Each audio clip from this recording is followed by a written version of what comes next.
আসসালামু আলাইকুম বন্ধুরা, আজকে আমি ট্যাংরা মাছ দিয়ে বেগুন আলু টমেটো দিয়ে ঝোল করব। তো ইনশাল্লাহ পুরো ভিডিওটা দেখবেন আপনারা এবং জানাবেন কেমন হয়েছে আমার ভিডিও। তো বন্ধুরা এ দেখুন, ট্যাংরা মাছ দিয়ে আলু আর বেগুন ঝোল করার জন্য আমি লম্বা লম্বা করে কেটে নিলাম। তো প্রথমে আমি তেল দিয়ে দিলাম পরিমাণ মতন। আমি আসলে সব কিছুতেই অল্প তেল খাই, কারণ আমার বেশি তেলের সবজি অথবা তরকারি কোনো কিছুই ভালো লাগে না।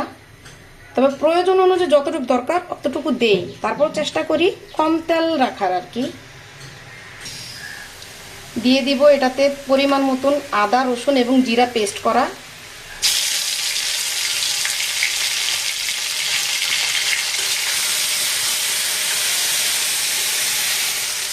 দিয়ে দিব একটুখানি পানি, যাতে করে পুড়ে না যায়।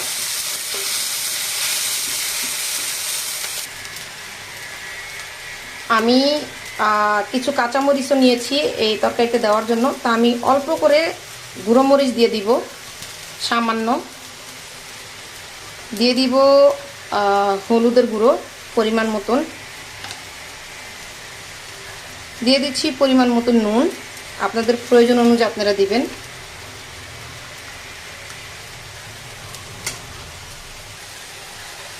মশলাটা সুন্দর করে কষানো হয়ে গেছে। এখন এইটাতে আমি আরেকটু পানি অ্যাড করব। পানিটা অ্যাড করে দিলাম। এখন আমি এটাতে দিয়ে দিব হচ্ছে ট্যাংরা মাছগুলো, কারণ এই পানিটা অ্যাড যদি না করতাম তাহলে ট্যাংরা মাছগুলো কি হতো, লেগে যেত।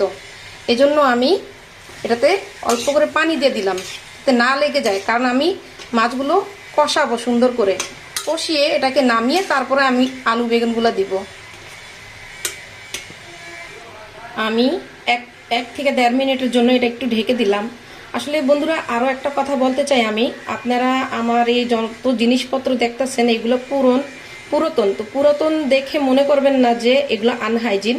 আমি যথেষ্টভাবে হাইজিনভাবে কাজ করার চেষ্টা করি এবং হচ্ছে এগুলো খুব ভালোভাবে পরিষ্কার করে ধুয়ে তারপর আমি এগুলো সব ব্যবহার করি। তো অনেক দিনের পুরাতন, তো এই জন্য কালো আর কি দেখা যাচ্ছে। আমি কোনো কিছুই নতুনভাবে কোনো কিছু কিনি নাই, আমার কাছে যেহেতু আছে এজন্য আমি এগুলাই ব্যবহার করি। 1 থেকে 1.5 মিনিট হয়ে গেছে। এখন এই মাছগুলো আমি একেবারে আস্তে আস্তে করে আলতো হাতে এগুলো নামিয়ে ফেলবো।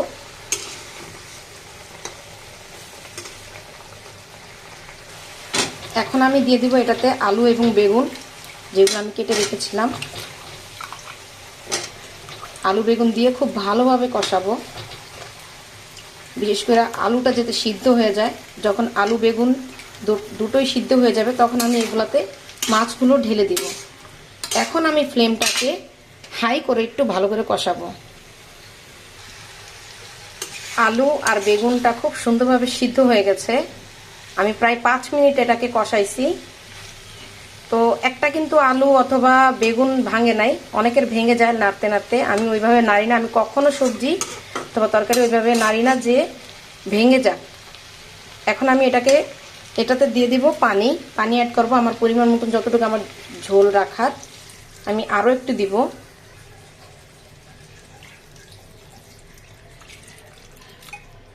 বলতে পারেন এত বেশি ঝোল কেন, আসলে আমি তো এটাকে আরও জাল দিব মাছ দেওয়ার পরে, রান্না করব আরও, তখন তো ঝোলটা কমে যাবে। দিয়ে দিচ্ছি মাছ, এইভাবে উপরে দিয়ে দিছি। দিয়ে দিব হচ্ছে এই যে টমেটো এবং কাঁচামরিচ। এগুলো আমি কষানিতে দিই না, কারণ হচ্ছে এগুলা আনাম থাকলে আমার কাছে খুব ভালো লাগে। আপনাদের কাছে কেমন লাগে আপনারা জানাবেন। খুব আলতো হাতে আমি নেড়ে দিব, যাতে করে মাছ অথবা তরকারি অন্য সবজি না ভেঙে যায়।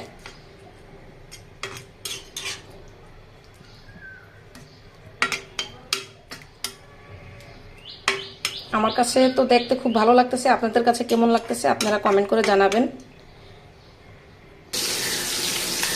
সঙ্গে অল্প করে মাছ ভেজে নিচ্ছি, কারণ হচ্ছে আমার ছোট মেয়ে ভাজা মাছ খেতে অনেক পছন্দ করে। ও একটু বায়না করেছিল, বলছিল মা আমাকে টিফিনে লাঞ্চ টাইমে তুমি মাছটা ভেজে দিবা। আসলে আমার দুটো বাচ্চাই বিকাল 4টা পর্যন্ত স্কুল ক্লাস হয়, তাই একদিন পর একদিন তাই ওদের এই মনে করেন খাবারগুলো রেডি করে দিয়ে আসতে হয়। দুপুরের লাঞ্চ, তারপরে 11টার দিকে আবার টিফিন ব্রেক টাইম। তো এইগুলো সব মিলে অনেক ব্যস্ততার মধ্যে দিন কাটে আসলে বন্ধুরা। ট্যাংরা মাছ দিয়ে আলু বেগুনের ঝোল হয়ে গেছে। এখন আমি দিয়ে দিব এই ধনিয়া পাতা কুচি করা রেখেছিলাম, তো এটা আমি দিয়ে দিচ্ছি। আপনারা ধনিয়া পাতা কখন দেন আপনি আমাকে জানাবেন। আমি সবসময় লাস্টে দিই, নামানের আধ মিনিট আগে, মানে হচ্ছে 30 সেকেন্ড আগে। কারণ হচ্ছে আমি ধনিয়া পাতা দিয়ে আর জাল দিই না বেশি একটা, আদারওয়াইজ জাল দিলে কি হয় ঘ্রাণটা চলে যায়। তো আমি জাল দিই না, এরকম কাঁচা কাঁচা খেতেই আমার কাছে ভালো লাগে। ধনিয়া পাতাটা দিয়ে দিলাম, ব্যাস। এখন আমি চুলাটা নিভিয়ে দিব। রেডি করে নিলাম আমি ট্যাংরা মাছ দিয়ে আলু বেগুন ঝোল, আর পাশাপাশি করে নিয়েছি ছোট ছোট কিছু মাছ, নদীর মাছ ভেজে নিয়েছি। তো বন্ধুরা, আপনারা জানাবেন ভিডিওটা কেমন লাগছে। লাইক, কমেন্ট, শেয়ার এবং সাবস্ক্রাইব করবেন, এবং আপনারা আমাকে সাপোর্ট করবেন বন্ধুরা।